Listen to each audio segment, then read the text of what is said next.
Hello नमस्कार साथियों, I am Divakar and you are watching GS tales. हाजिर हैं फिर से उसी सीरीज को कंटिन्यू करेंगे।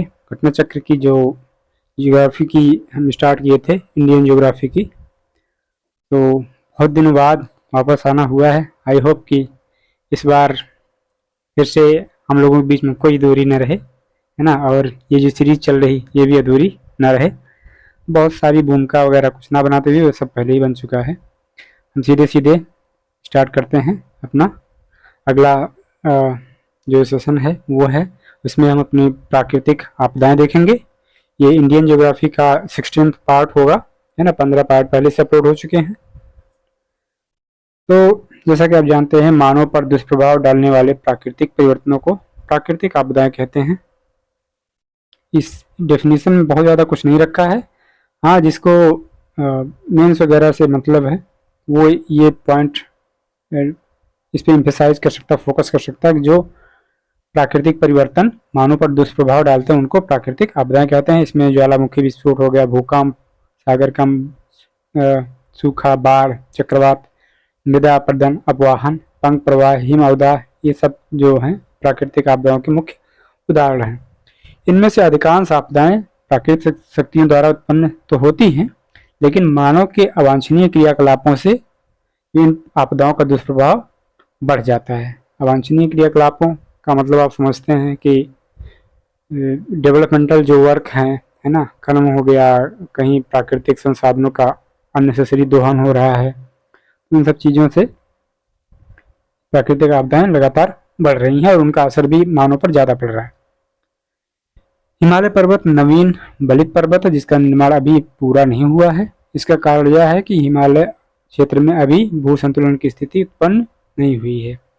ठीक है, तो इस वजह से अब चूंकि नवीन बलित पर्वत है, इस वजह से अभी वो और भी उठे चला जा रहा। आपको पता होगा एवरेस्ट की ऊंचाई 8848 मीटर बहुत दिन से हम लोग पढ़ते आ रहे थे, पर इसमें पॉइंट में 50 या 8850 कर दिया गया है। इसकी ऊंचाई बढ़ रही है। ठीक है, जो ऊंचाई बढ़ रही है अर्थात कि टेक्टोनिक प्लेट, कहा भी जाता है कि भारतीय प्लेट निरंतर उत्तर की तरफ मूव कर रही है। इंडियन टेक्टोनिक प्लेट जो है वो यूरेशियन प्लेट की तरफ लगातार मूव कर रही है। इस वजह से भी दो टेक्टोनिक प्लेट्स मिलते हैं तो भूकंप आता है।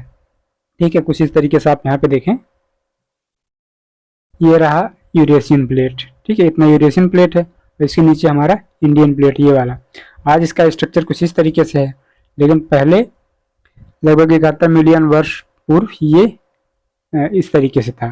ठीक है, तो देख सकते हैं कि कैसे कैसे ये अपना नॉर्थ की तरफ मूव कर रहा है। ऑब्वियसली जब एक प्लेट दूसरे से टकराएगा तो आवाज़ तो होगी, कंपन तो होगा, तो वही है भूकंप के रूप में आता है। उत्तरी मैदान में सामान्यतः कम शक्ति के भूकंप आते हैं। उत्तरी मैदान का मतलब हो गया ये गंगा इंडो गंगेटिक प्लेन जो हो गया। ठीक है, गंगा यमुना का मैदान, उसमें चूंकि वो हिमालय पर्वत के नीचे है, थोड़ा सा उससे बेहतर पोजीशन में है, वहाँ पे कम शक्ति के भूकंप आते हैं। भूकंप आते पर उनका जो इंटेंसिटी होती है वो कम होती है। दक्षिणी पठार अपेक्षाकृत अधिक भूस्थिर भाग माने जाते हैं। हाँ, माना जाता है कि जो हमारा इंडिया का पेनिनसुलर प्लेट्यू है, जो साउथ इंडिया वाला पार्ट है, वो कंपेरेटिवली ज़्यादा स्टेबल माना जाता है। लेकिन नवीनतम भूकंपों ने प्रायद्वीपीय पठार की स्थिरता पर भी प्रश्न चिन्ह लगा दिया। यहाँ पर जो भरूच हो गया, कोयना हो गया, यहाँ पर भी रिसेंटली कुछ भूकंप आए हुए हैं, तो ऐसा नहीं माना जा सकता कि ये पार्ट एकदम से भूकंप से फ्री है। ठीक है, भारतीय मौसम विज्ञान विभाग, इंडियन मेट्रोलॉजिकल डिपार्टमेंट तथा अन्य एजेंसियों द्वारा प्रदत्त आंकड़ों के आधार पर भारतीय मानक ब्यूरो ने भारत का भूकंप प्रतिरोधी design code, earthquake resistance design code of India तैयार किया है, जिसमें कि भारत के भूकंपीय क्षेत्रीकरण मानचित्र का नवीनतम संस्करण है। इसमें इन्होंने इंडिया के भू क्षेत्र को भूकंप प्रवणता की दृष्टि से 4 जोन में 4 जोन में डिवाइड किया है। उसमें है नंबर 1 पे है जोन 2, जिसमें जो कि अल्प तीव्रता वाला क्षेत्र है, कम क्षति इसमें होगी। भूकंप आएगा जोन 2 में तो कम क्षति होगी। अभी आपको पता चलेगा जोन 2 में कौन कौन से एरिया आते हैं इंडिया के। फिर है 3 जोन 3, जिसमें कि मध्यम तीव्रता वाले क्षेत्र है, भवन को क्षति होगी। इसमें गहन तीव्रता वाला क्षेत्र है जोन 4 में, इसमें भवन का विनाश ही हो जाएगा। और जो जोन 5 है अति प्रचंड तीव्रता वाला क्षेत्र है, इसमें बहुत अधिक क्षति होगी। ठीक है, भवन के भवन सीधे गिर जाएंगे। तो हम थोड़ा इसको एक्सपेंड करके देखेंगे कि जोन 5 में क्या क्या आता है। इस क्षेत्र को IS कोड के तहत क्षेत्र कारक जोन फैक्टर इसका 0.36 दिया गया है। ठीक है, अर्थात इस क्षेत्र में किसी संरचना पर भूकंप के फलस्वरूप गुरुत्वीय त्वरण का 36% तक क्षैतिज त्वरण अनुभूत हो सकता है। माने कि ग्रेविटेशनल जो फोर्स है, ग्रेविटेशनल जो एक्सीलरेशन है उसका 36% हॉरिजेंटल एक्सीलरेशन का पावर या आपको फील होगा जब जोन 5 में अर्थक्वेक आएगा। तो यह अत्यधिक उच्च क्षति जोखिम क्षेत्र है ऑब्वियसली। भारत, अब इसमें कौन कौन से एरिया आते हैं इंपॉर्टेंट है। भारत के जम्मू एंड कश्मीर जो कि केंद्र शासित प्रदेश है, लद्दाख भी वही है, हिमाचल प्रदेश, उत्तराखंड, बिहार के राज्यों के कुछ भाग, कच्छ कारण, अंडमान निकोबार तथा पूर्वोत्तर क्षेत्र इस क्षेत्र में आते हैं। और बेसिक सी बातें, ज़्यादा तो ये हिमालयन एरिया हो गया। ठीक है, JNK लद्दाख वगैरह, हिमाचल, उत्तराखंड और नॉर्थ ईस्ट भी पूरा हिमालय में ही आता है। ठीक है, बिहार के कुछ भाग, कच्छ कारण, अंडमान निकोबार, ये सब इसमें आते हैं। और ये जो इंडिया का 10.9% भूभाग कॉन्स्टिट्यूट करते हैं, इतना 10.9% भाग क्षेत्र 5 में आता है, जोन 5 में आता है भूकंप के। फिर जोन 4 देखते हैं। जोन 4 का IS कोड के तहत इसका क्षेत्र कारक है 0.24। देश की राजधानी दिल्ली सहित भारतीय गंगा मैदान, वही नदर्न प्लेन्स, शेष हिमालय, शिवालिक वगैरह, शिवालिक के या हिमालय के गिरिपथ जो क्षेत्र हैं, गुजरात के भाग, महाराष्ट्र का कोयना क्षेत्र एवं सिक्किम इसमें शामिल है। ध्यान देने वाली बात है कि सिक्किम जो है जोन 5 में नहीं बल्कि जोन 4 में शामिल है सिक्किम। पूर्वोत्तर राज्य जो है जोन 5 में है। ठीक है, लेकिन सिक्किम जोन 4 में है। देश की कुल भूभाग का 17.3% भाग इसमें आता है। जोन 2, जोन 3, जोन इसका क्षेत्र कारक 0.18 है, यानी कि इसमें जो भूकंप के झटके उतने महसूस नहीं होंगे और भी कम तीव्रता से महसूस होंगे। कौन कौन से एरिया इसमें है? लक्षद्वीप, पश्चिमी घाट, western ghat and peninsular India का भ्रंशित क्षेत्र, क्रैक्स वाले जो क्षेत्र हैं, उत्तर प्रदेश की राजधानी लखनऊ सहित गंगा मैदानों का दक्षिण भाग इसी क्षेत्र में आता है। यह क्षेत्र भारत के 30.4% भूभाग को समाहित करता है। ठीक है, जोन 3 में 30.4% इंडिया का पार्ट आता है। और ये आ गया जोन 4, जिसमें कि इंडिया में सबसे कम तीव्रता के भूकंप आते हैं। इसका क्षेत्र कारक है 0.10।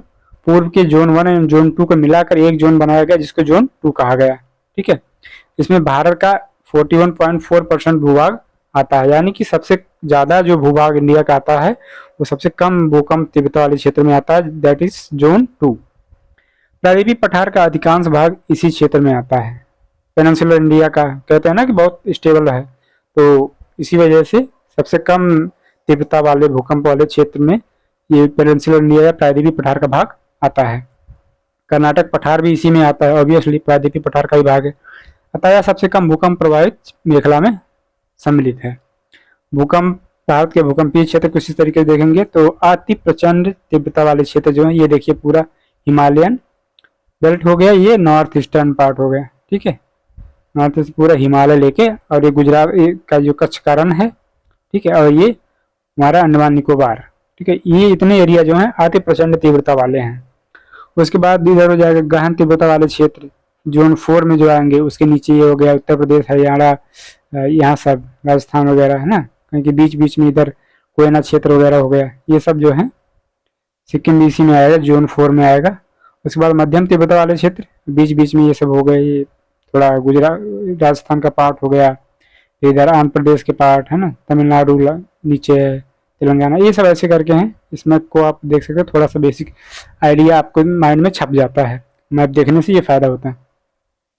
एपिसेंटर्स ऑफ इम्पोर्टेंट अर्थक्वेक्स, मतलब जो अर्थक्वेक्स आए हैं उनके एपिसेंटर, उनका अभिकेंद्र कहाँ पे रहता है? देखिए लातूर है, ये कोयना है, ये इन सब जगहों पर भूकंप आ चुके हैं। इस मैप का यही मतलब है भूकंप कहाँ कहाँ आते हैं, और इसके साथ साथ एक मतलब ये भी है कि आप थोड़े से 2-4 प्लेसेस ऐसे जान लें जो खास रायबरेली है, देखिए मथुरा, दिल्ली, ठीक है, भरूच, यहाँ भी भूकंप आया हुआ, जबलपुर, लातूर, कोयना, ठीक है, कच्छ का, ये गुजरात का कच्छ का एरिया है।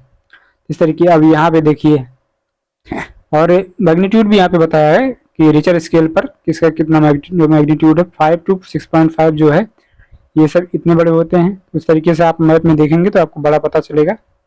देखिए नेपाल ये जो है, ये पूरा हिमालय से आच्छादित है ना, हिमालयन एरिया है। इस वजह से यहाँ पे एकदम भूकंप की बाढ़ सी आई हुई है। वाह, भूकंप की बाढ़ मतलब भूकंप भी आपदा है और बाढ़ भी आपदा है, तो कितने आपदाएं हो गए। यानी कि अभी आपने देखा होगा उत्तरकाशी में एक तगड़ा सा बादल फटा, तो वहां पर जो है एक बहुत तेजी से पानी आया और बाढ़ आ गई। तो इस तरीके से जो हिमालयन एरिया है हमारा, वो कई तरीके के आपदाओं से प्रभावित रहता है। सुनामी एक जापानी शब्द है जो कि सू मीनिंग हार्बर तथा नामी मीनिंग वेव से बना है। मतलब कि हार्बर वेव्स, समुद्री वेव्स हो गई ना, तटीय वेव्स। भारत की high power committee on disaster management की रिपोर्ट 2001 के अनुसार सुनामी समुद्र में भूकंप, भूस्खलन अथवा ज्वालामुखी उद्गार जैसी घटनाओं से पैदा होती है। ठीक है, भूकंप हो गया या लैंडस्लाइड हो गया, ज्वालामुखी जैसे उसमें आती हैं समुद्र में, तो इसकी वजह से उसमें बहुत विशालकाय लहरें बनती हैं, खूब ढेर सारी एनर्जी लिए हुए। अधिकांश सुनामी समुद्र आधास्थल पर आए भूकंपों से पैदा होती हैं। जो समुद्र का आधास्थल है ना, यानी कि सरफेस लेवल है नीचे वाला, वहां पर आए भूकंपों से पैदा होती हैं। ठीक है, सुनामी को बंदरगाह लहरें, भूकंपीय समुद्री लहरें भी कहा जाता है। भारत में सुनामी वार्निंग सेंटर का परिचालन जुलाई 2005 में हैदराबाद से किया गया। आपको विदित होना चाहिए कि 26 दिसंबर 2004 को हिंद महासागर में आए सुनामी द्वारा भारत का कोरोमंडल तट सर्वाधिक प्रभावित हुआ था। ठीक है, उसके बाद से जुलाई 2005 में हैदराबाद में सुनामी वार्निंग सेंटर का परिचालन शुरू किया गया। ठीक है, 2004 में हिंद महासागर में आया था सुनामी, किसको प्रभावित किया था, कोरोमंडल तट को सर्वाधिक प्रभावित। ये हो गया वो जो कोरोमंडल तट वही है जो आंध्र प्रदेश से लेके इधर तमिलनाडु तक, उड़ीसा में कुछ पार्ट, वो वाला जो पूर्वी घाट पर है, उसी को कोरोमंडल तट बोला जाता है। ठीक है, नदर्न सरकार, उत्तरी सरकार बोलते हैं, ये उड़ीसा वाला था, उड़ीसा से लेके वेस्ट बंगाल तक, लेकिन उसके नीचे जो है आंध्र प्रदेश से लेकर तमिलनाडु तक, उसको कोरोमंडल तट बोला जाता है, पूर्वी तट पर। ठीक है, कोरोमंडल तट का विस्तार प्रायद्वीपीय भारत के पूर्वी तट, उत्तर में फॉल्स डीवी पॉइंट से लेके दक्षिण में कन्याकुमारी तक। False DV point Andhra Pradesh का पार्ट है। ठीक है, कन्याकुमारी तमिलनाडु का, जानते हैं आप लोग। भारतीय मौसम विज्ञान विभाग, इंडियन मेट्रोलॉजिकल डिपार्टमेंट, जिसका मुख्यालय नई दिल्ली में है, की स्थापना 1875 ईस्वी में हुई थी। यह पृथ्वी विज्ञान मंत्रालय के अधीन, यानी कि अर्थ साइंस मिनिस्ट्री के अंतर्गत एक एजेंसी है। ये यूपीएससी की जो तैयारी करते हैं उनके लिए इंपॉर्टेंट अक्सर होता है कि कौन सा डिपार्टमेंट किस मिनिस्ट्री के अंतर्गत आता है, अक्सर एक स्टेटमेंट के रूप में पूछ ही लेता है। तो ध्यान रहे कि भारतीय मौसम विज्ञान विभाग जो है, Indian meteorological department, earth science ministry के अंतर्गत एक एजेंसी है। ठीक है, भारतीय उष्णकटिबंधीय मौसम विज्ञान संस्थान, भारतीय उष्णकटिबंधीय माने कि Indian tropical weather science institute. ठीक है, और यह मौसम विज्ञान का हो जाएगा मीटरोलॉजिकल इंस्टीट्यूट, और मौसम विज्ञान विभाग का उप निदेशक स्तर का कार्यालय पुणे में स्थित है। मेन कार्यालय, मुख्यालय जो है नई दिल्ली में है, उप निदेशक स्तर का कार्यालय पुणे में स्थित है। उल्लेखनीय है कि भारतीय मौसम विज्ञान विभाग का मुख्यालय सर्वप्रथम कोलकाता में बना। ठीक है, 1875 में जब खुला था तो सबसे पहले कोलकाता में बना था भारतीय मौसम विज्ञान, इंडियन मीटरोलॉजिकल डिपार्टमेंट, आईएमडी की रिपोर्ट जो कहते हैं ना, जो वेदर आप लोग ढूंढते हो, टुडेज वेदर, आज का मौसम कैसा है, तो आईएमडी के रिपोर्ट से ही वो मैच करता है, वही नोटिस देते हैं। जिससे वर्ष 2005 में, 1905 में शिमला में, 1928 में पुणे में, अंततः 1944 में दिल्ली में स्थानांतरित कर दिया गया। तो 1875 में कल कोलकाता में खुला था ये आईएमडी, भारतीय मौसम विज्ञान विभाग, जिसको कि 1944 में दिल्ली में स्थानांतरित कर दिया गया, तब से दिल्ली में ही है आईएमडी। देखिए, ट्रिगरिंग ऑफ सुनामी, सुनामी कैसे कैसे बनती है। जब ये आधास्थल हो गया समुद्र का, यहाँ पर भूकंप आ गया, मतलब यहाँ पर कोई जो ये जो लैंड था वो थोड़ा सा धंस गया, ज्यादा हो गया, यहाँ से सीधा पानी इधर नीचे आएगा, इधर ऊपर उठेगा कम से ठीक है, तो यहाँ से लहरें बनेंगी ऐसे। लैंडस्लाइड हो गया, ढेर सारा जो मलबा है वो ढह गया, तो वहां से वहां जो जहाँ जाएगा वहां पर पानी रिप्लेस करेगा, तो उससे लहरें बनेंगी। और जब ज्वालामुखी उद्गार होंगे तो ऑब्वियसली वो तो होगा ही। ठीक है, इस तरीके से। अभी देखिए ये जो फाल्स डीबी पॉइंट था, फाल्स डीबी पॉइंट ये पॉइंट है जो कि कोरोमंडल तट पर है और आंध्र प्रदेश में है। एंड पुडुचेरी हो गया, कन्याकुमारी हो गया। तो इस तरीके से ये बस देखने का ये मतलब था कि फाल्स डीबी पॉइंट कहाँ पे है, कोरोमंडल तट पर है। कोरोमंडल तट जो है आंध्र प्रदेश और तमिलनाडु का पूर्वी घाट पर भाग है। कैसे कैसे ये ट्रेवर्स करता, कैसे कैसे मूव करता, origin and propagation of tsunami fault. यहाँ पर फॉल्ट आता है, यहाँ पर भूकंप आता है, लैंडस्लाइड आता है, या जो है ज्वालामुखी उद्गार होता है, तो यहाँ से एनर्जी रिलीज होती है सी लेवल पे आते आते आते आते ऐसे। ठीक है, यहाँ पर देखिए पहले इसकी जो इसको बोलते हैं एपी सेंटर, जहाँ से उद्गार होता है, फिर डायरेक्शन इस तरीके से मूव करता है, speed and series of waves ऐसे करके। अभी जो अगला जो मानचित्र है उसमें फिगर है, इसमें आप देखेंगे बढ़िया से पता चलेगा। एवरी मिनट काउंट में लेंथ ऑफ वेव 213 किलोमीटर, शुरू में 400 मीटर गहराई। जो मान लीजिए कोई भूकंप आया तो यहाँ से 713 किलोमीटर प्रति घंटे की स्पीड से वाटर मूव करता है। इसकी स्पीड 713 किलोमीटर प्रति घंटा, मतलब वायुयान की स्पीड से भी समझ लीजिए ज्यादा। फिर यहाँ से ये ऊपर आएगा धीरे धीरे करके, तो जब ऊपर आता है यहाँ पर लहरें बहुत लंबी होती हैं। ठीक है, समुद्र के बीच में लहरें इतनी लंबी 213 किलोमीटर लंबी हैं, लेकिन तब भी आपको पता नहीं चलेगा क्योंकि उनकी ऊंचाई बहुत ज्यादा नहीं होती है। ठीक है, ऑब्वियसली समुद्र का कोई था तो है नहीं, कितना भी ऊंचा कितना भी नीचा हो जाए उसमें कुछ अंतर ज्यादा पता चलने वाला नहीं होता है। फिर जब ये धीरे धीरे सोर्स की तरफ, तटों की तरफ बढ़ती हैं, तब इनकी ऊंचाई बढ़ने लगती है और जो वेव्स की लंबाई होती है वो कम हो जाती है, एनर्जी भी कम होती है। ऑब्वियसली धीरे धीरे एनर्जी डिमिनिश होती है। लेकिन जब ये कोस्ट पर पहुंचती हैं, कई घंटों बाद कोस्ट पर पहुंचती हैं, तो यहाँ पर बहुत ऊंची लहरें बन जाती हैं, 40-40, 50-50 मीटर तक की ऊंची लहरें बन जाती हैं। जिस तरीके का मतलब जितनी इंटेंसिटी का भूकंप आ रहा हो, जिस लेवल का सुनामी हो, तो फिर सोचिए उस तट पर, उस कोस्ट पर कितना ज़्यादा भयावह मंजर पैदा करेंगे, कितना ज़्यादा तबाही मचाएंगे। देखिए 2004 में ये सुनामी आया था, इसने किस किस को प्रभावित किया था, पूरा श्रीलंका को तो खा ही गया था। उसके बाद हमारा ये जो नॉर्थ ईस्ट का ईस्टर्न कोस्ट है, पूर्वी घाट, ठीक है, कोस्टल प्लेन्स, उन सब को एकदम से पानी से सराबोर कर दिया था, डुबो दिया था। ठीक है, इस तरीके से आप देख सकते हैं कि सुनामी का इफेक्ट इंडिया में यहाँ पे हुआ था। फाइनेंशियल लॉसेस ऑब्वियसली तमिलनाडु की सबसे ज़्यादा है, तमिलनाडु पूरा ही डूब जाता है। 2730 करोड़ रुपए नुकसान हुए सुनामी की वजह से। फिर अंडमान निकोबार, वो भी बेचारा पूरा पानी में ही है, उसको तो बहुत ही ज़्यादा प्रभावित हो जाता है।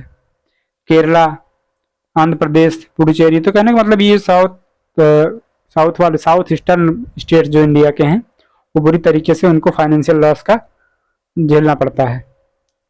उसके बाद कितने लोग सुनामी से मरते हैं, तो इंडोनेशिया में देखिए अब तक 1,13,306 लोग सुनामी से अपनी जान गंवा चुके हैं, और इंडिया में वही है 15,160। तो माने लगभग 1 लाख का डिफरेंस है इंडोनेशिया और इंडिया में। इंडोनेशिया भी जैसे इंडिया का अंडमान निकोबार है, उस तरीके से वो खुद एक द्वीप वाला ही आइलैंड टाइप का ही कंट्री है, तो ऑब्वियसली और बहुत नीचा, समुद्र तल से बहुत ऊंचाई भी उसकी नहीं है। इस वजह से जब वहाँ पे सुनामी आती है तो वहाँ का जो जान माल होता है बहुत ज़्यादा प्रभावित होता है। ठीक है, और श्रीलंका दूसरे नंबर पे है क्योंकि वो भी एक आइलैंड कंट्री ही है। अब देखिए ये है इंडिया का सुनामी वार्निंग सिस्टम कैसे काम करता है। देखिए ये जो चीज़ है, ये एक है ट्रांसमीटर।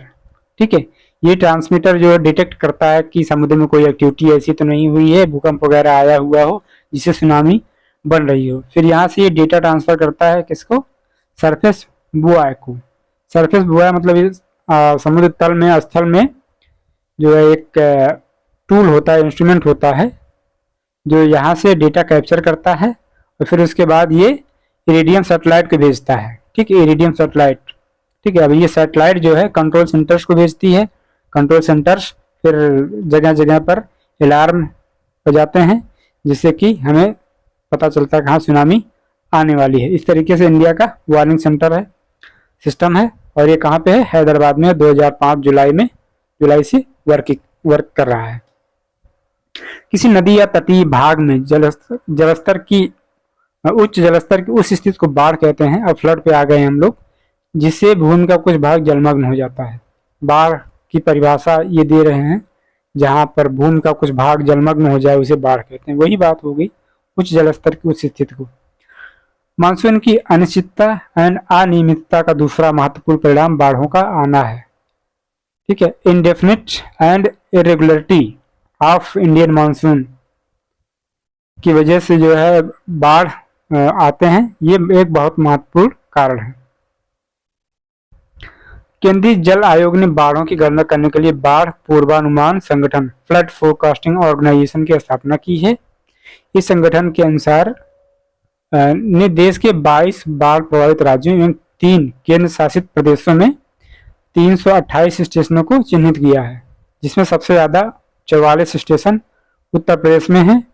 ठीक है, ये जो बाढ़ पूर्वानुमान संगठन है, फ्लड फोरकास्टिंग ऑर्गेनाइजेशन, इसने इंडिया में 328 स्टेशनों को चिन्हित किया है 22 बाढ़ प्रभावित राज्यों एवं 3 केंद्र शासित प्रदेशों में, जिसमें सबसे ज्यादा उत्तर प्रदेश में है। कितने हैं? 44 स्टेशन। उत्तर प्रदेश बाढ़ प्रवण क्षेत्रों को उच्च बाढ़ प्रवण, मध्यम बाढ़ प्रवण एवं निम्न बाढ़ प्रवण क्षेत्रों में विभक्त किया जाता है। ठीक है, 3 तरीके के बाढ़ प्रवण क्षेत्र में डिवाइड किया गया यूपी को।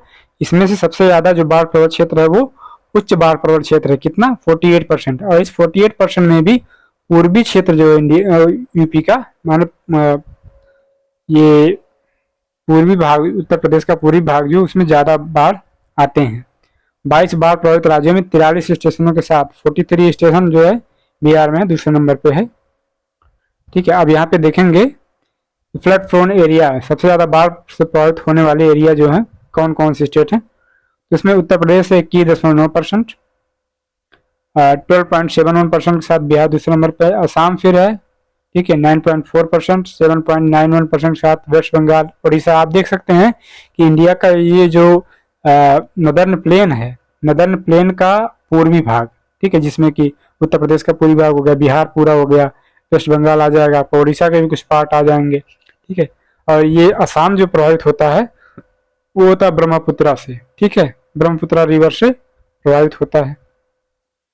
बाकी अदर स्टेट्स हैं 43.9% प्रभावित होते हैं। ओके, अब यहाँ पे देखिए फ्लड हैजार्ड जोन। ऑब्वियसली जहाँ जितनी ज्यादा नदियां, जिस तरीके की मानसूनी नदियां, उसी तरीके से वहां पे देखिए बिहार का ये वाला पार्ट पूरा पूरा फ्लड से प्रभावित है। ठीक है, यहाँ पर ये सारी नदियां, फिर गंगा, यमुना, ठीक है, गोमती, घाघरा, इस तरीके से सारी नदियां इधर ब्रह्मपुत्रा आसाम को प्रभावित कर रही। इस वजह से यहाँ पर ढेर सारा फ्लड आता है। और ये कोस्टल एरिया है उड़ीसा का, उड़ीसा भी बहुत ज्यादा फ्लड से प्रभावित रहता है। ओके, ये डिस्ट्रीब्यूशन ऑफ ग्लेशियर लेक्स है, ग्लेशियर लेक्स कहाँ कहाँ पाए जाते हैं उस तरीके का है। ऑब्वियस सी बात है, पूरा जो हमारा हिमालयन पार्ट है उसी में सबसे ज्यादा ग्लेशियर्स हैं। ठीक है, और उनकी वजह से बने हुए लेक्स, ठीक है, वो ग्लेशियर लेक्स हैं। जम्मू कश्मीर, हिमाचल प्रदेश, उत्तराखंड में इन सब जगहों पर ग्लेशियर लेक पाए जाते हैं। अब आते हैं हम लोग साइक्लोन्स देख लेंगे। चक्रवाती तूफान अथवा चक्रवात वायुमंडल में हवाओं के चक्राकार वायुपिंड होते हैं। उत्तरी गोलार्ध में इनकी दिशा घड़ी की सुइयों के विपरीत इस तरीके से चलती है और दक्षिणी गोलार्ध में इस तरीके से चलती है। ठीक है, माने कि उत्तरी गोलार्ध में, नदर्न हेमिस्फीयर में जो चक्रवात आता है, ट्रॉपिकल साइक्लोन्स इस तरीके से मूव करते हैं ऐसे, और जो दक्षिणी गोलार्ध है, सदर्न हेमिस्फीयर, इसमें घड़ी की सुइयों की दिशा में। ये सीधे सवाल भी आते हैं और आपको जानकारी के लिए भी इम्पोर्टेंट है। भारत में चक्रवात बंगाल की खाड़ी एवं अरब सागर दोनों में ही आते हैं।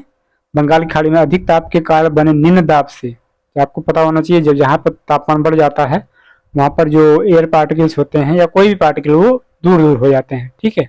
तो वहाँ से जो उनका बड़े ताप की वजह से एयर प्रेशर कम हो जाता है, घट जाता है, जिसकी वजह से चक्रवात उत्पन्न होते हैं। यहाँ से उठने वाले चक्रवात घड़ी की सुइयों की विपरीत दिशा में, ठीक है, क्योंकि बे ऑफ बंगाल जो है नदर्न हेमिस्फीयर में है ना, ये हो गया आपका भूमध्य रेखा इक्वेटर, और यहाँ पे बे ऑफ बंगाल रहेगा, तो ये इस तरीके से इसमें चक्रवात आएगा। अतः बंगाल की खाड़ी में के दक्षिण में उत्पन्न होने वाले चक्रवात तमिलनाडु और श्रीलंका को जनवरी मार्च में प्रभावित करते हैं तथा मध्य बंगाल की खाड़ी में उठने वाले चक्रवात आंध्र प्रदेश एवं उड़ीसा को प्रभावित करते हैं। मानसून कॉल, मानसून पीरियड जो होता है जून सितंबर के बीच में होता है, अभी सितंबर लगने वाला है, कि मध्य इन चक्रवातों की उत्पत्ति मध्य और उत्तरी बंगाल की खाड़ी में होती है। ये इंपॉर्टेंट है, पूछ सकता है कि मानसून के टाइम पर चक्रवातों की उत्पत्ति कहाँ पे होती है, मध्य और उत्तरी बंगाल की खाड़ी में होती है, ठीक है। तो ये हो गया हमारा मध्य बंगाल और ये हो गया उत्तरी बंगाल की खाड़ी, ठीक है, जिसकी वजह से उड़ीसा और पश्चिम बंगाल ये वाले एरिया ज़्यादा प्रभावित होते हैं मानसून काल में जब चक्रवात आते हैं। मानसून के बाद यानी रिट्रेटिंग मानसून में, मानसून की जो वापसी होती है अक्टूबर से दिसंबर में, इसमें मध्य बंगाल की खाड़ी एवं दक्षिण बंगाल की खाड़ी में चक्रवात आते हैं, जिससे कि हो गया हमारा तमिलनाडु, आंध्र प्रदेश, उड़ीसा और बंगाल तट प्रभावित होते हैं। तो ये हो गया कि मानसून पीरियड में उड़ीसा और बंगाल तट, एंड रिट्रेटिंग मानसून या मानसून का के बाद में जो है तमिलनाडु, आंध्र प्रदेश भी प्रभावित होते हैं।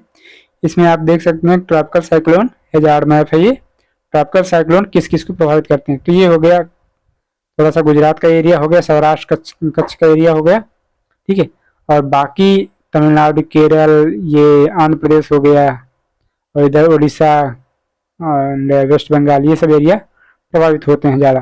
फ्रीक्वेंसी ऑफ ट्रॉपिकल साइक्लोन्स, ठीक है, उष्णकटिबंधीय चक्रवात जो है 1897 से 2004 के बीच में इन्होंने आंकड़ा दिया है, ठीक है, ये DR खुल्डर से हमने लिया है। और उसमें इससे आपको थोड़ा सा क्या पता चलेगा, इसलिए आपको पता चलता है कि कहाँ पर कितना चक्रवात आता है, ठीक है, और इससे आपका कॉमन सेंस बिल्डअप होगा, जिसकी वजह से आपको सरप्राइजिंग एलिमेंट जो होते हैं क्वेश्चंस के वो सॉल्व करने में हेल्प मिलती है। जहाँ पर आपका कॉमन सेंस या प्रेजेंस ऑफ माइंड यूज करना होता है, तो यहाँ से वो सब चीज़ें डेवलप होती हैं। डेटा जब आप स्टडी करते हैं, ठीक है, तो आपको आइडिया लगता है हाँ कहाँ पर और कितना और क्यों कैसी घटनाएं होती हैं। यहाँ पर हम देखेंगे कि जनवरी में बहुत कम, ठीक है, फरवरी में भी कम, मार्च में थोड़ा थोड़ा होता है, और ये सब जो है पूरा वेस्ट बे ऑफ बंगाल में ही आ रहा है, अरेबियन सी में बहुत कम आ रहा है, ठीक है। अप्रैल में काफ़ी ज़्यादा बढ़ गया, अप्रैल में 11 बार सीवियर साइक्लोनिक स्टॉर्म, और अभी भी देखिए अरेबियन सी में अभी भी 2-4 ही हैं, कम है।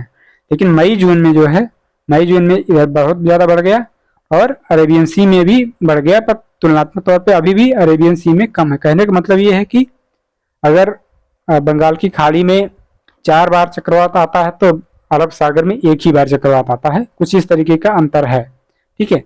मई जून में काफ़ी बढ़ जाता है, 15 हो गया, 33 हो गया, फिर देखिए इधर भी 12 हो गया, 6 हो गया, इस तरीके से जुलाई में जो है 33 बार आया है cyclonic storm, severe cyclonic storm आया है 7 टाइम्स।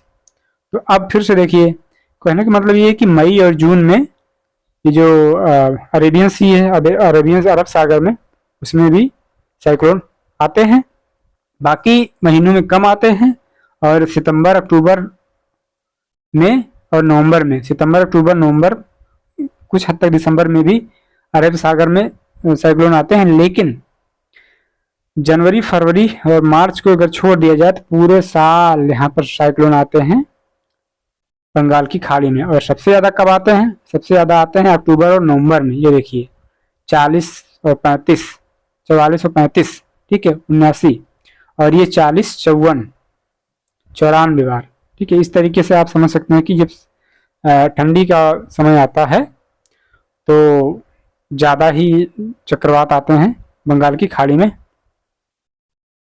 ठीक है, ठंडी क्या ये कहेंगे ना, अक्टूबर हीट, एक्चुअली अक्टूबर नवंबर तक तो हीट ही रहती है। आगे देखेंगे तो उड़ीसा जो है चक्रवात, बाढ़, सूखा तीनों ही प्राकृतिक आपदाओं से प्रभावित राज्य, जिस कारण यह अन्य राज्यों की अपेक्षा अधिक आपदाएं झेलता है। गुरुत्वाकर्षण के प्रभावाधीन चट्टान तथा मिट्टी के अचानक ढलान से नीचे की ओर खिसकने की क्रिया को भूस्खलन कहते हैं, लैंडस्लाइड कहते हैं।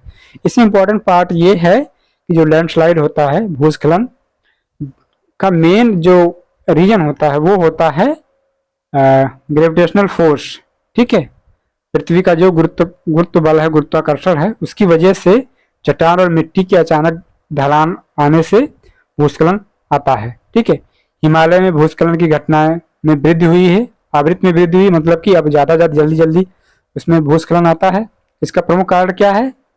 भूकंपों की आवृत्ति में वृद्धि के साथ साथ सड़क, बांध बनाना, मानवीय क्रियाकलापों का बढ़ना है। ठीक है, यहाँ सड़क, बांध निर्माण, खनिज के लिए बड़े पैमाने पर कार्य किए गए हैं, जिसके कारण हिमालय में भूस्खलन की आवृत्ति वृद्धि हुई है। ये आपका मेंस का में बहुत इंपॉर्टेंट पॉइंट हो सकता है, GS1 में, GS3 में, SA में। ठीक है, और जो UPSC है इन सब को अपने स्टेटमेंट प्री में भी पूछ सकता है। भारत में मानव प्रबंधन हेतु निवारक तथा संरक्षी उपाय तैयारी तथा मानवों पर आपदा के प्रभाव को कम करने के लिए देश के पहले आपदा प्रशिक्षण संस्थान की स्थापना लातूर, महाराष्ट्र में की जा रही है। कुछ नहीं, इसका मतलब बस इतना है कि जो प्राकृतिक आपदाएं उनका असर कम हो, उनकी तैयारी बेहतर हो, ठीक है, उनसे कैसे कौन कौन सा सुरक्षा के उपाय किए जा सके, इसके लिए देश के पहले आपदा प्रशिक्षण संस्थान की स्थापना लातूर में की जा रही है। लातूर महाराष्ट्र में है। कुछ क्वेश्चन हम देख लेते हैं इस रिलेटेड। कह रहे हैं कि 2004 की सुनामी द्वारा भारत के निम्न तटों में से कौन प्रभावित हुआ? तो सबसे ज्यादा कोरोमंडल तट, सीधी सी बात है ना, फाल्स द्वीप पॉइंट से लेके कन्याकुमारी तक कोरोमंडल तट प्रभावित हुआ था। भारत में सुनामी वार्निंग सेंटर अवस्थित है हैदराबाद में। 2005 जुलाई में काम चालू हुआ, परिचालन हुआ। भारतीय मौसम विज्ञान विभाग, इंडियन मीटरोलॉजिकल डिपार्टमेंट स्थापित है कहाँ पे? नई दिल्ली में। आपको पता होना चाहिए ये नई दिल्ली में है। 1875 से स्टार्ट हुआ, कोलकाता में काम करना शुरू किया, उसके बाद 1905 में शिमला में गया, 1928 में पुणे घूमा और अंततः 1944 से अब दिल्ली में है। इसमें कुछ प्राकृतिक आपदाएं दिया हुआ है और पूछ रहा कौन कौन से प्रदेशों में है। तो बाढ़ ऑब्वियसली आपको पता होना चाहिए कि उत्तर प्रदेश और बिहार के मैदानों में आता है। भूकंप हिमालय के गिरिपथ क्षेत्रों में आता है। ठीक है, सूखा जो है मध्य पूर्वी भारत में आएगा, और चक्रवात झारखंड एंड उत्तरी ओडिशा। आप जानते हैं ओडिशा सबसे ज्यादा चक्रवात से प्रभावित रहता है। ठीक है, हिमालय में भूस्खलन की आवृत्ति में वृद्धि हुई है, सही बात है। हाल के वर्षों में हिमालय में बड़े पैमाने पर खनन कार्य हुआ है, ये एकदम उसका सही कारण भी है। तो आवृत्ति में भूस्खलन की वृद्धि हुई है, उसके पीछे मानवीय कारण है, एंथ्रोपोजेनिक रीजन्स हैं। ठीक है, तो ये दोनों स्टेटमेंट सही भी हैं और एक दूसरा स्टेटमेंट पहले की सही व्याख्या भी कर रहा है। बंगाल की अगला क्वेश्चन है, बंगाल की खाड़ी के तटवर्ती क्षेत्रों में चक्रवात अधिक क्यों आते हैं? क्योंकि बंगाल की खाड़ी में अधिक गर्मी होती है। ऑब्वियसली गर्मी अधिक होती है तो यहाँ पे जो दाब होता है वो कम हो जाता है।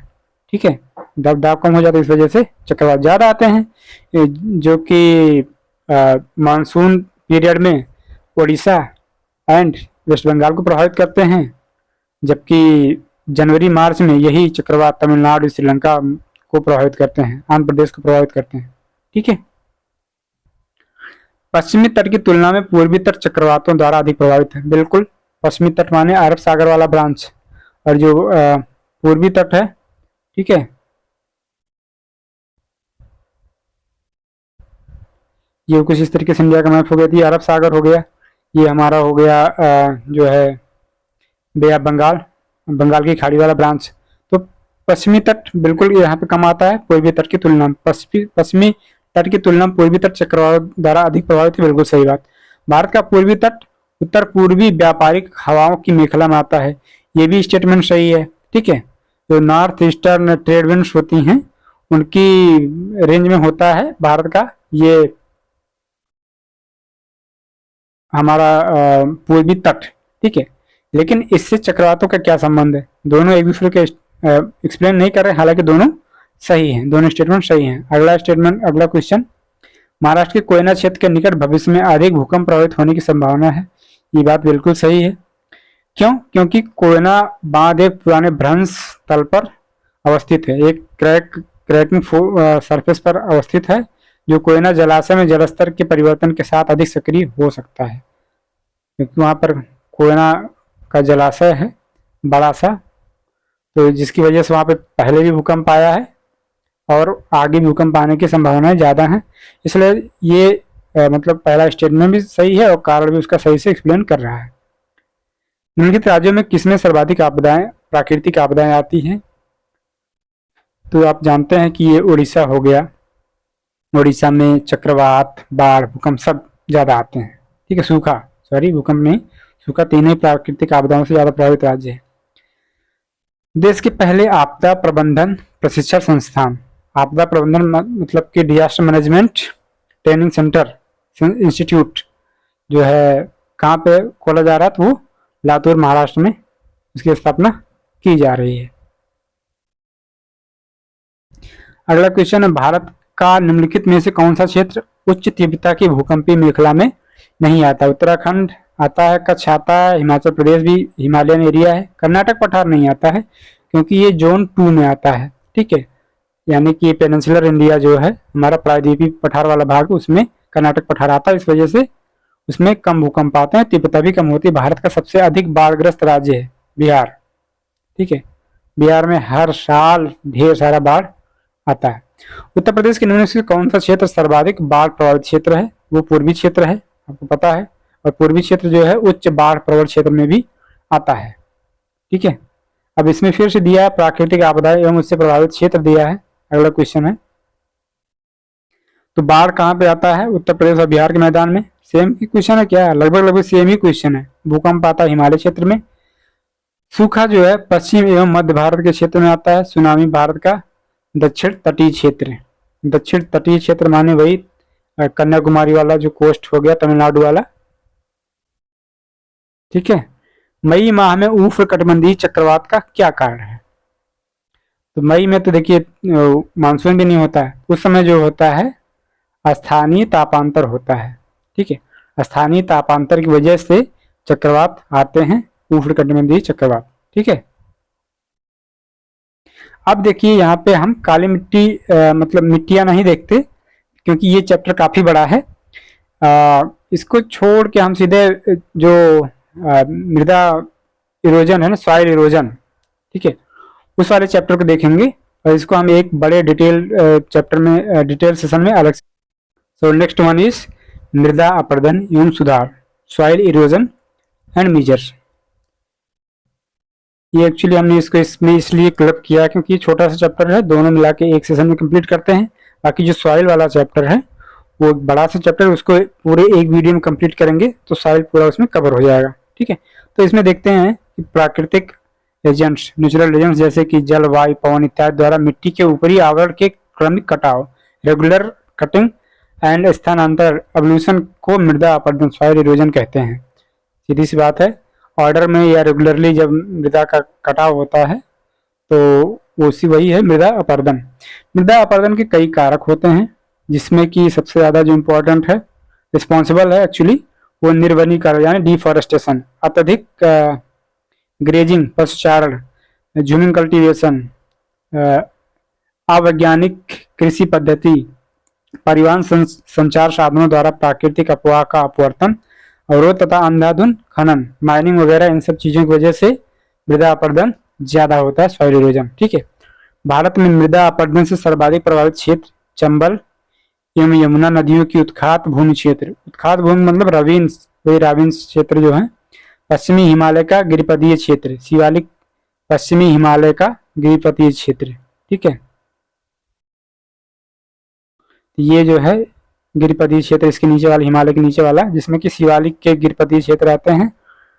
छोटा नागपुर पठार, ताप्ती से साबरमती घाटी तक का क्षेत्र यानी मालवा पठार, महाराष्ट्र का काली मिट्टी क्षेत्र, हरियाणा, राजस्थान, गुजरात के शुष्क क्षेत्र इत्यादि ये सब प्रमुख हैं, जहां पर भारत में मृदा अपरदन सर्वाधिक है। भारत में चंबल घाटी क्षेत्र में खो गड्ढों का निर्माण अवनालिका अपरदन के कारण हुआ है। खो गड्ढों का निर्माण के लिए गली इरोजन जो होता है, ठीक है, गली इरोजन का मतलब होता है कि बहुत ज्यादा अपरदन जब हो जाता है ना, क्योंकि एक वो बन जाती है, एक गड्ढे, लंबी दूरी के गड्ढे बन जाते हैं, मान सकते हैं आप कि छोटी छोटी नालियां बन जाती हैं, ठीक है। अवनालिका अपरदन सामान्यतः तीव्र ढालों पर होता है। ओके, वर्षा से गहरी हुई अवनालिकाएं कृषि भूमि के छोटे छोटे टुकड़ों में खंडित कर देती हैं। मान लीजिए ये आपका पूरा एरिया हो गया लैंड, इसमें पतली पतली नालियां जो बन जाएंगी ना, और गहरी गहरी, तो ये जो है इन भागों को खंडित नहीं कर देंगे। यही है गली इरोजन की वजह से ये बहुत ज्यादा कृषि के लिए अनुपयुक्त हो जाती हैं। जिस प्रदेश में अवनालिकाएं अथवा बीहड़ अधिक संख्या में होते हैं उसे उत्खात भूमि स्थलाकृत यानी कि रवीन टोपोग्राफी कहते हैं। रवीन टोपोग्राफी मोस्टली बीहड़ यानी चंबल का जो एरिया उससे कोरिलेट करती हैं। अभी देखिए राविन्स कहाँ कहाँ पे है, ये सब वही है north eastern India, north India, जहाँ पर ये सब नदियां हैं, बनास, चंबल, सिंध, बेतवा, केन, उत्तर प्रदेश में यमुना, गंगा, गोमती, घाघरा, ये सारी नदियां जो हैं इनकी वजह से भी असर होता है। और वो एरिया भी उस तरीके से आप ये देखिए, यहाँ पर एक डेटा इन्होंने दिया है, ये भी डीआर खुल्लर से ही लिया गया है, ठीक है, जिसमें बताया गया कि देखिए चंबल तो ज्यादा जो है, चंबल और बनास ये सब नदियां जो हैं वो मध्य प्रदेश में है, लेकिन राविंस उत्खात भूमि क्षेत्र जो है वो सबसे ज्यादा उत्तर प्रदेश में, कितना 12.3 लाख हेक्टेयर, ठीक है। उसके बाद दूसरे नंबर पे है मध्य प्रदेश। तो इसमें आपको धोखा खाने की जरूरत नहीं है कि चंबल से जो राविंस का सीधा रिलेशन है, चंबल मध्य प्रदेश में उसका उद्गम क्षेत्र है, लेकिन उत्तर प्रदेश में सबसे ज्यादा राविंस पाए जाते हैं, सबसे ज्यादा राविंस हैं। मध्य प्रदेश दूसरे नंबर पर 6.83% के साथ, लाख हेक्टेयर के साथ। राजस्थान तीसरे पे है, चौथे गुजरात है, पंजाब में भी है, ठीक है, राविंस पंजाब में भी, वेस्ट बंगाल में भी है, बिहार में, तमिलनाडु, महाराष्ट्र, इन सब एरिया में भी है, लेकिन सबसे ज्यादा उत्तर प्रदेश में, फिर मध्य प्रदेश, फिर राजस्थान, फिर गुजरात। ओके, इन सब जगहों पर सिग्निफिकेंट वे में है। पर ये एक ऐसा मैप है जहाँ जो कि वाटर लॉक्ड एरिया को बताता है, जहाँ पर जो सॉइल है वो वाटर लॉक्ड है, ठीक है, जल भराव की स्थिति हमेशा बनी रहती है इन सब जगहों पर। ये जो एरिया है ना इधर, ये देखिए, ये पूरा नॉर्थ का बिहार तो पूरा जल भराव में ही रहता है अक्सर, और ये थोड़ा सा सिक्किम का कुछ हो गया, मेघालय हो गया, नॉर्थ ईस्ट में भी है, ठीक है, उत्तर प्रदेश हो गया, हल्का हरियाणा, पंजाब, यहाँ सब देखिए ये सब जो है ये जल भराव की स्थिति से प्रभावित रहते हैं बहुत ज़्यादा। और साउथ इंडिया में भी है, कुछ तटीय क्षेत्र भी हैं, लेकिन ये लेस फ्रिक्वेंट वाले हैं, कम, कभी कभार। मृदा अपरदन की अब हम उनका ऑर्डर देखेंगे, किस तरीके से मृदा अपरदन क्रमिक अनुक्रम उनका क्या होता है, उनकी प्रक्रियाओं का। सबसे पहले असफाल या बूंदाघात अपरदन होता है, जिसे कि स्प्लैश इरोजन कहते हैं। इसका मतलब ये हुआ कि पानी की बूंदें गिरती हैं, तो जहाँ पे गिरती हैं वहां पर मिट्टी तो गीली हो जाती है, थोड़ा सा हल्का सा कटा होता है, उसके जो पार्टिकल्स होते हैं इधर उधर डिस्ट्रीब्यूट हो जाते हैं, वो स्प्लैश इरोजन होता है, असफाल बूंदाघात। अभी बूंदाघात से पता भी चल रहा है, ठीक है।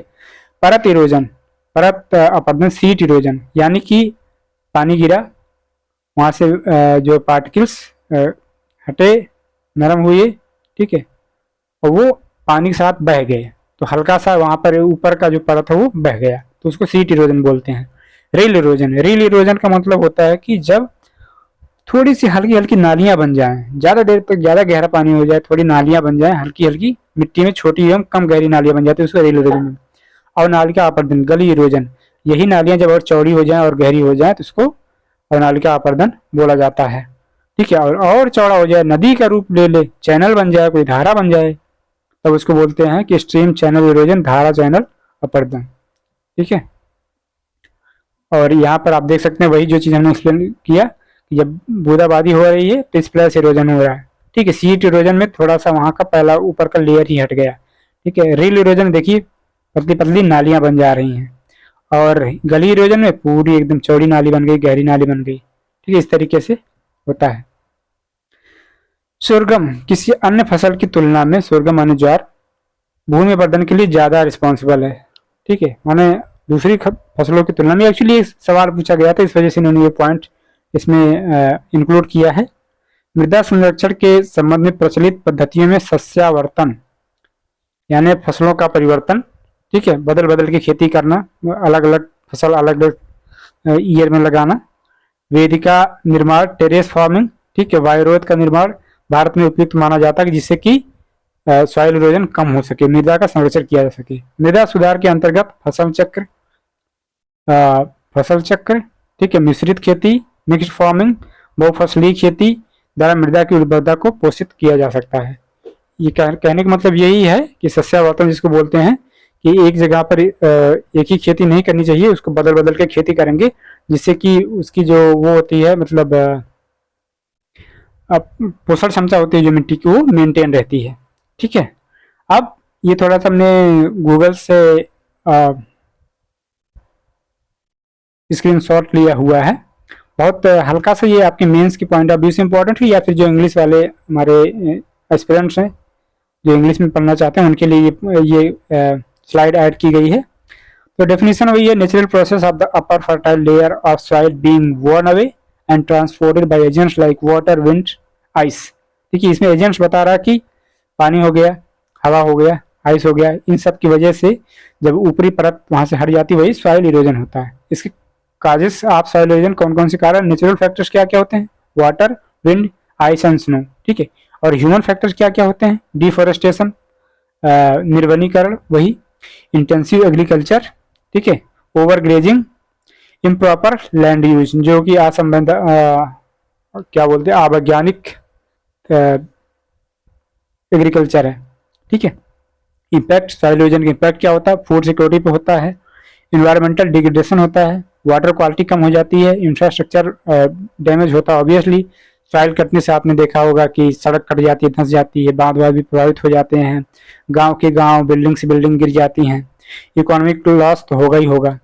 कंट्रोल और प्रिवेंशन कैसे कर सकते हैं, एफॉरेस्टेशन, वन लगाइए, सॉइल कंजर्वेशन प्रैक्टिसेस करिए, कौन कौन से, जैसे कि planting wind breaks, building terraces, establishing water retention basins can significantly reduce erosion।